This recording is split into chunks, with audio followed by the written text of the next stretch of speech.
Dans l'évolution, on passe d'une profession là, qui est plus un métier, dont l'apprentissage est beaucoup par compagnonnage. Donc, il y a des connaissances qui sont transmises, mais il y a surtout une pratique. On a un modèle de pratique.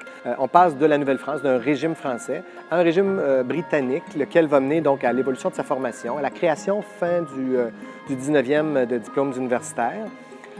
Et à la reconnaissance progressive du rôle de pharmacien comme clinicien. Et on a un acte de britannique là, qui va encadrer l'exercice de la pharmacie, qui va donner naissance à notre première loi de pharmacie en 1875. Les apothicaires ont cessé de fabriquer des médicaments quand il y a eu une industrialisation. Donc, quand l'industrie pharmaceutique a pris son essor, a pris son envol, bien, les médicaments étaient fabriqués. Et là, on a eu le lancement là, des grandes chaînes qu'on connaît.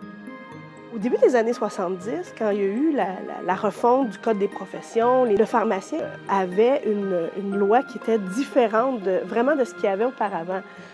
L'ordonnance est devenue une permission et non plus un ordre.